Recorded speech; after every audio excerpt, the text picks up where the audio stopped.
I'm going to show you the way I reinforced this ceiling here on this old house I've been working on. And I'm going to walk through with you and kind of give you my thoughts on what you should be expecting if you're going to buy a really old house like this. And it's a great time to make this video because I have everything's all exposed, and so I can go and talk with you. But let's look what I did to reinforce the ceiling. Okay, I'll show you what it was, and then I'll show you what I did. Okay, now this little area I'm standing in used to be a kitchen with the wall across there. See where those 3 2x4s are? Up there, there used to be the wall there. And so, in true flipper style, I blew that wall out and I made it open concept. Okay. Now, from there to there is 18 feet. So, here's what it was before. You see that 2x4? They tried to run a 2x4 all the way across there, except for they didn't have an 18-foot 2x4. I don't even know if they made an 18-foot 2x4 back then. So what these cowboy builders did is they just scabbed on there. Now that term I'm using, cowboy builders, I'm not using that as a compliment. Some of my UK subscribers use that in the comments to describe what us Americans would say maybe an abortion doctor. Okay, so here in America, calling somebody a cowboy, that's like the ultimate compliment. But when you say cowboy builder in the UK, I'm taking that to mean that's a negative comment. And no, that wasn't directed towards me. Okay, so I'm going to want you to comment in this video because I'm going to get to something later that I feel like I was set up for failure, but I did it anyway. Okay, we're going to talk about that. And I'm going to ask you your experience on that if you ever had something like this. So what I did to fix this is I took a 2x10, an 18-footer. I had to cut it like that. I got no choice because I can't be above the roof line with my joist. And then it went all the way over there. Okay, so from wall to wall, I now have a new 2x10 next to the old 2x4. So the guy I'm working for, he's flipping this house trying to sell it, and the ceiling was literally caving in. And he knew he had to do something about it, so I said, all right, here's what we should do. So that's our bearing wall there. We got the floor reinforced. It's better than it was. Now the floor's sheeted. If you've been following my videos, then you know that this is the floor that I've been working on. I got it all reframed and it's all sheeted. And it's really strong. I do have a nasty pop right there. Did you hear that? There's a pop in there, YouTube. I'm sorry to say this, but there's a pop. And I can't do anything about it because I can't get under there. There's no access. It's not my fault there's no access. I wanted to try to dig it out, but I'm not the money man on this project, so I get told no. All right? It's not my money we're burning through here. So I get told no on a lot of things I want to do. But it's just a dance. It's a give and take. You know, I'm not going to tell the owner, no, I'm not going to do that. Stop paying me. You know, I got a family to feed. So case in point here is, let me show you this old roof. It's a hip roof, and you see that flat part up there? See that flat part up there? I don't know if you can really see. So let's go up in the attic so you can see what I'm talking about. And if you have a hip roof, I really generally love hip roofs, but I don't like this hip roof because of this stupid flat thing they put up here. See that? They made the top flat, and I don't like that. I think it's stupid. Because if you get a bunch of snow up there, then that's going to be weaker. Okay. Now, originally, back in the 1920s or whatever, this house was designed with this flat spot. Then later, I don't know who did this, but some cowboy builders came along, or abortion doctors, whatever you want to call them, and they added that beam under there for some reason. I'm thinking maybe this flat thing was starting to settle.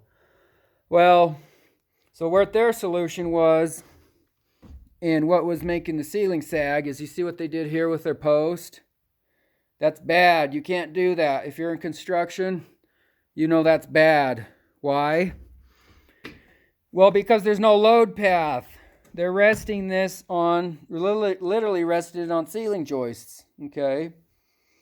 Which, I mean, it hasn't fell down for who knows how many years it's been in here. The owner doesn't want to change it, okay? I mean, having this big beam in is better than not having it in, okay? But this is literally resting on ceiling joists, okay? Now this side over here, that's even worse. Because you see what it's, now I had to do this, all right? I had to do this, YouTube. I was kind of debating whether or not to make this video because I didn't really want to show this because, like, it's not my idea. I mean, it's better than it was. I'm up here right now. I'm bouncing on it. You see that? I'm bouncing on it. There's almost no deflection. So it's way better than it was because I'll tell you what it was. It was literally, before I came and I put this double 2x10, it was literally a block there and a block there, no 2x10s. And there was one 2x6, just like over there. There was only one 2x6 resting on this block. And it was deflecting these little 2x4 joists. It was deflecting them. It was a problem. That was why the ceiling was about ready to cave in. So I had proposed to the owner, I said, look, what I want to do is I want to go from there all the way to the bearing wall with a double or triple LVL, laminated veneer lumber, micro lam. And then I wanted to bring that post down onto the new micro lam. So my micro lam would have spanned that 18 feet or whatever. And he told me, nope, too much money. Not going to do it. Not going to blow the budget. So I said, all right, well, I mean, it's your call. I said, I can make it better than what it was. And I did. I made it better than what it was, but I still don't like that solution, okay? So why am I showing you this?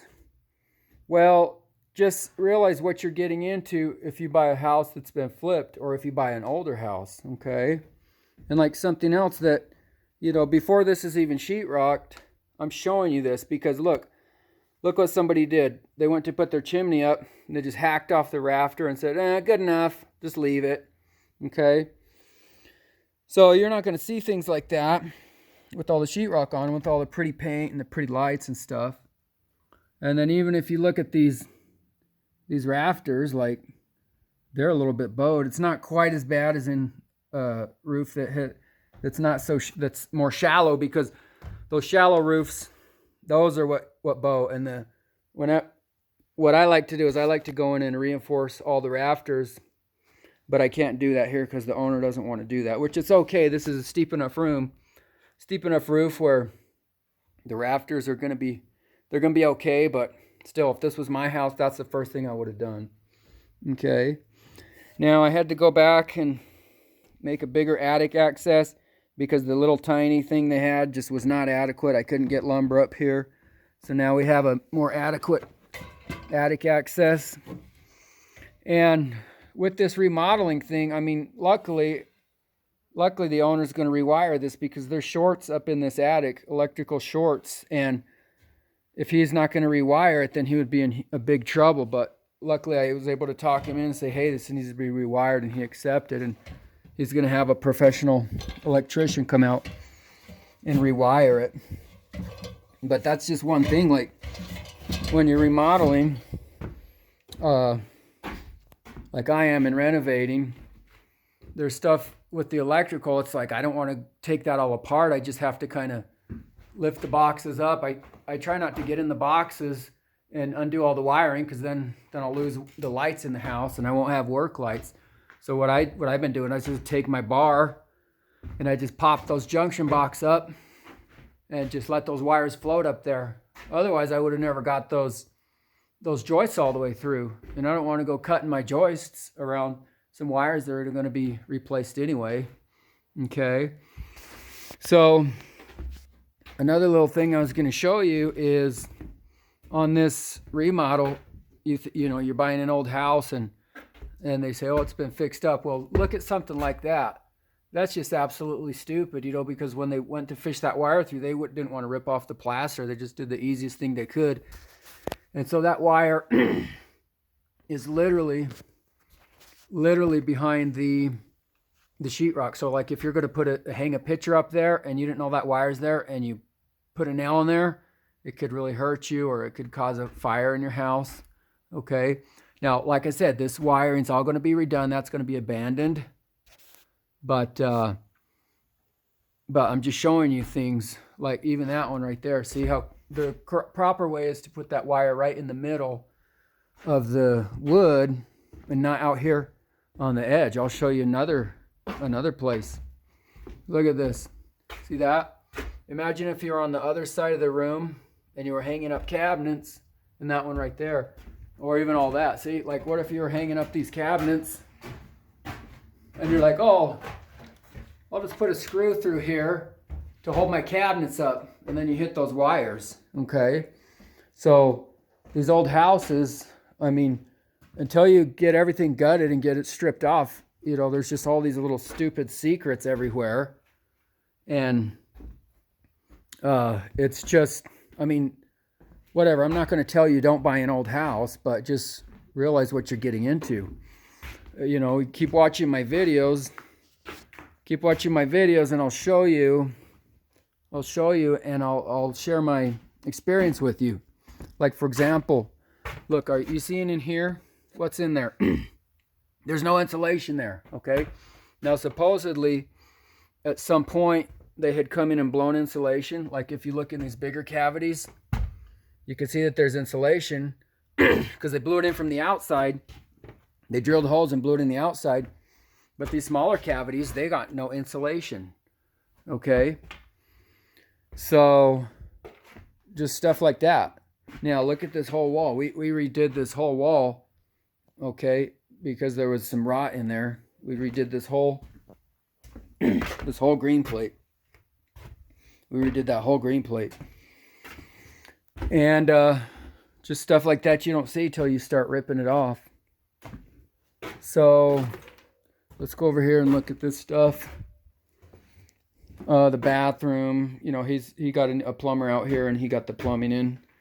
And the plumber did a good job, but he didn't have a lot of access, poor guy. And so that all has to be stripped off and everything. And like right here, the window, that's not the way that window should be installed, but the owner didn't want to buy one with the nail flanges on it. And so I just had to do it like that. But again, it's that debate. Do I just walk off the job on principle and not have another job? Or do I just keep taking the guy's money? He's a really good friend and everything. So it's just like, you know, business is business. That's what these builders and remodelers, it's like they just put in the least amount of effort and time and try to charge the most money. So I'm able to show you this because the house is exposed and I'm the one that's working on it and telling you all the trade secrets here, okay? So, like if you're going to buy an old house like this, don't trust the quote unquote inspector, like the mortgage inspector or the home inspector, whatever they are. Go get a carpenter and hire an independent carpenter to come give you an investigation, and they can tell you, you know, what's wrong, what's got to be done. All right. And this house, once we get done, it's going to be one of the best houses in this crappy little town, because a lot of this stuff people are just like, we'll just live with it, you know. But we're trying to fix up the house, and this is the heating system I showed you guys last time. It's got a new heating system, but I just want to show you, like, clear back there in that dark dungeon, you know, like, do you really want to be crawling around under there to do stuff if this is your house? And so, you know, we did what we could.